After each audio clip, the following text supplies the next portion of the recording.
हम वो मुसलमान नहीं जिन्होंने सिर्फ सदाए अर्रहील सुना, मुस्तफा के लफ्ज़ से अर्रहील की सदा सुना, अपनी नई नवेली दुल्हन को बिस्तरे अरूस पर छोड़कर, सुहाग रात ही में बीवी को छोड़कर, घोड़े की नंगी पीठ पर बैठकर मैदान कारज़ार में उतर के अपने प्राणों की आहुति देती हो।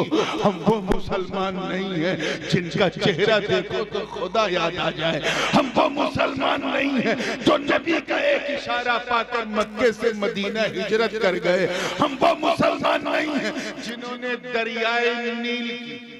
दरियाए नील की रवानी को सिर्फ एक खत, एक पत्र लिखा था, रवानी का मिजाज बदल गया। हम वो मुसलमान नहीं हैं जिन्होंने फतह कादिसिया के लिए साद इब्न अबी वक्कास की कमान में जब सफर शुरू किया और सामने दरियाए दिजला आई, दरिया उफान पे थी, लहरें अपनी तुग़यानी में थी, मगर कुर्बान जाओ उन सरफरोशों की सरफरोशी पर। न देखा आओ न देखा ताओ, अपने घोड़ों को उस बहती नदी में उतार दिया और इस मंजर को देखकर शायरे मशरिक को भी कहना पड़ा कि दस्त दस्त है, दरिया भी न छोड़े हमने, बहरे जुल्मात में दौड़ा दिए। बहुत अच्छे, जिंदाबाद जिंदाबाद, बहुत अच्छे, नारे तकबीर, नारे रिसालत, बहुत अच्छे, जिंदाबाद जिंदाबाद। इसीलिए कहा गया है ईमान वालों, हाँ नींद आ रही, क्या कहा गया है ईमान वालों, ईमान ले आओ। ऐ मुसलमानों मुसलमान बन जाओ। अब ये मुसलमान होने का नाटक छोड़ो और ऐसे मुसलमान बन जाओ, ऐसे बन जाओ कि जब तुम्हें कोई देखे तो कहे वाह। जब बंदा ऐसा है तो मौला कैसा, जब उम्मती ऐसा है तो नबी कैसा हो, जब मुरीद ऐसा है तो इसका पीर कैसा हो।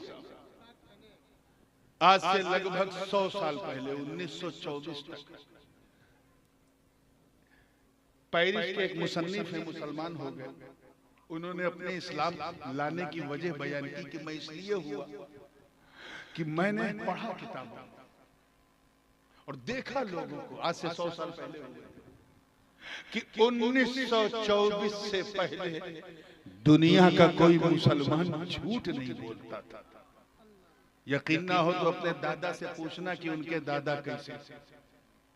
झूठ, गीबत करना, धोखा देना वो तो बहुत बड़ी बात है, झूठ नहीं बोलता।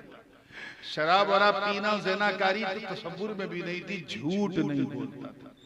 उसने लिखा कि मैं ईसाई था और मैं देखता था कि मुसलमान हमेशा सच बोलते, चाहे नुकसान हो जाए सच का दामन नहीं छोड़ते थे। उसने ये भी लिखा कि हमारी अपनी ईसाई कम्युनिटी में अगर कोई बंदा बहुत ज्यादा सच बोले, ईसाइयों में अगर कोई बहुत सच बोले तो उसको ये कह के लोग ताना देते थे, क्या बात है भाई बहुत सच बोल रहे, मुसलमान हो गए हो क्या। ज्यादा दूर नहीं, सिर्फ 100 साल पहले। कैसा पहले? 100 साल पहले। और आज अल्लाह मुंह न खुलवाए इस बारे में, जो सबसे ज्यादा झूठ बोले वो हम, जो सबसे ज्यादा धोखेबाजी करे वो हम। इतना खूबसूरत दीन तुम्हें मिला है, खैरे उम्मत का ताज अल्लाह ने तुम्हारे सरों पे रखा है। तुम्हें तमाम उम्मतों की खैरियत का ताज तुम्हारे सर बुलंद किया और तुम इतने गिर चुके हो कि तुम्हें देख के खैर कहते हैं कि अगर मुसलमान ऐसे हैं तो समझ जाओ इस्लाम कैसा होगा। और शिकायत ये करते हो कि हमें यहाँ सताया जा रहा है, वहां रुलाया जा रहा है, क्योंकि हमने अल्लाह से डरना छोड़ दिया, अल्लाह से छोड़ दिया।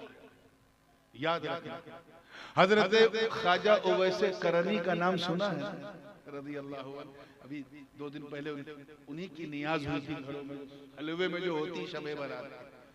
सैयदुत ताबईन बिंदे के ये आलम का ओवैसे करनी का सरकार की सुन सुन के खबर छूट गए। जंगल में इबादत करते थे। तवज्जो चाहूंगा, उनकी बकरियां सुकून से घास चर रही थी और एक भेड़िया गर्दन घुमा घुमा के उनकी बकरियों की रक्षा कर रहा था। भेड़िया, लकड़बग्घा, क्या कहते हैं आप? कुछ कहते हैं या खाली मुंह खोलते हैं? अरे वो जो नोकीले दांत वाला होता है भेड़िया, वो सियार का भी बाप होता है। जैकॉल यानी सियार। अंग्रेजी में भेड़िए को हाइना कहते हैं। क्या? हाइना। बात समझ में आई ना?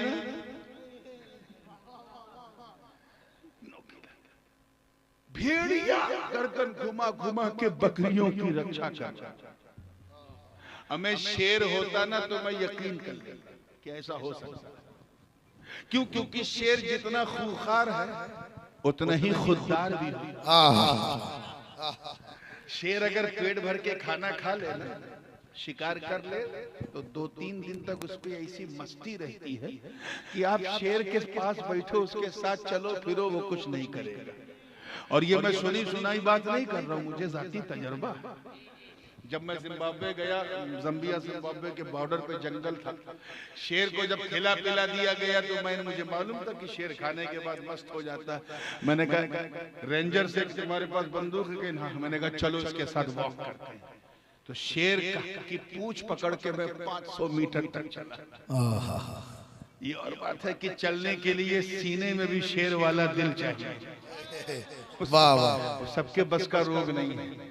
लेकिन भेड़िया मेरे दोस्तों, भेड़िया जो है वो ऐसा दरिंदा है कि अगर गर्दन तक खा ले, इतना टाइट है, और सामने बकरी दिख जाए या मुर्गी दिख जाए या कोई भी जानवर दिख जाए तो नोचेगा जरूर, चाहे खाए। और यहाँ मंजर अजीब, ख्वाजा को वैसे इबादत कर रहा है, बकरियां सुकून से घास चर रही हैं, और भेड़िया जो है वो गर्दन घुमा घुमा के बकरियों की रक्षा कर रहा है। एक राहगीर का गुजर हुआ मुसाफिर का, उसने जब ये ऐसा अद्भुत, अविश्वसनीय, अकल्पनीय, इनक्रेडिबल, अनबिलीवेबल, माइंड ब्लोइंग ऐसा मंजर देखा तो रहा नहीं गया। पूछा, बाबा ये क्या? आपको इस भेड़िए से डर नहीं लगता? तवज्जो सभी, आपको इस भेड़िए से डर नहीं लगता? तो ख्वाजा उवैसे करनी ने सर उठा के कहा, तू मेरी बात करता है, तू मेरी बात करता है, मेरी बकरियों को भी डर नहीं। कबो का सुन, पहले मैं इस भेड़िए से डरता, अब ये भेड़िया मुझसे डरता है। सुन, जब तक अल्लाह करे समझ में आ गया, जब तक मैं अल्लाह से नहीं डरता था, इस भेड़िए से डरता था। जब जब मैं अल्लाह से डरने लगा, ये भेड़िया मुझसे डरने लगा। बहुत अच्छे। नारे तकबीर, नारे रिसालत, नारे रिसालत, शहजादे हुजूर गाज़ी मिल्लत, नारे तकबीर, नारे रिसालत। इलाके के गयूर सुन्नी मुसलमान, अगर तुम चाहते हो कि हमारे समाज में छुपे हुए भेड़िए हमसे डरे, अगर तुम चाहते हो कि हमारे खूबसूरत देश भारत की अमन और शांति को भंग करने वाले हमसे कपकपाएं, अगर तुम चाहते हो कि हमारी भारत की गंगा जमुनी सभ्यता को कुचलने वाले ऐसे असामाजिक तत्व हमसे कपकपाएं, अगर तुम शौकते इस्लामी में इजाफा करना चाहते हो तो तुम्हें कोई गैर कानूनी काम करने की जरूरत नहीं। बस